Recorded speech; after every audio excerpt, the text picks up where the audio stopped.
All right, guys. Major Janice Bachstruck will provide an update on the officer-involved shooting that happened earlier this evening. We need her to come. We also have Lieutenant Billy March here. He's with Force Investigations as well. Major. Okay, we ready? Okay, a preliminary investigation this evening reveals that officers received a call for a domestic disturbance wherein an 18-year-old male was having a mental health crisis, committing violent acts, and armed with a hammer. At that time, they heard a noise coming from the backyard and then saw this 18-year-old male exiting the gangway, advancing towards them, still armed with that hammer. They gave him orders to drop the hammer and began backing up to keep space from between themselves and the armed offender. He continued to advance towards them. One officer fired shots, striking the 18-year-old male in the right leg. The suspect then stopped, quit advancing towards officers, but still refused to obey directions to drop the hammer and be disarmed. At that point, a second officer tased the suspect and was able to disarm him and take him into custody without further incident. No officers were injured during this incident, and the suspect has been taken to the hospital. He is listed in stable condition, and he's receiving the help that he needs this evening. Was this what's the relation to the suspect and everyone involved? The mother called on her son, who was having a mental health crisis and had been violent.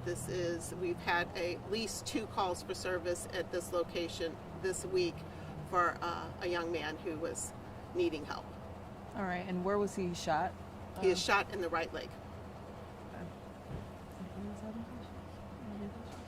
Anything else? The officers are 2 officers, one with 6.4 years of service, the other one with about 2.15 years of service.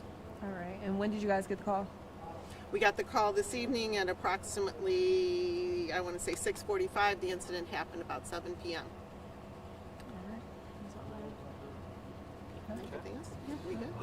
As the investigation develops, we'll share things, updates on slmpd.org, the Force Investigations Unit, and the Critical Incidents page. That's where we'll provide additional updates as updates become available and Force investigators continue their investigation.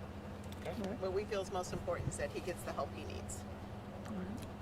And if I can add, I think that when it comes to mental health resources and people that are in crisis, our department and the city, we have taken a front seat approach.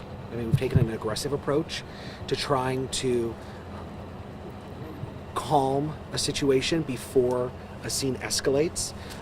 I think many of you were out in North City when we had purple shirts and there was a person that was in a mental health crisis. In this situation tonight, the scene escalated so quickly that we could not get a purple shirt, it's one of our clinicians, here to the scene. But I think that when you look at some of the steps that we're taking as a police department, we are doing everything we can because we know that people have mental health issues. I mean, that's nothing unnormal. I mean, that is a community of our magnitude, size. Everybody faces unique issues, and that's why it's important for us to make sure that we have clinicians readily available and to respond before a scene turns out the way it did tonight. Yeah. And how old was the suspect? Suspect is an 18-year-old male. He'll be 19 in about. He's an 18-year-old male. Thank you, guys. Appreciate it.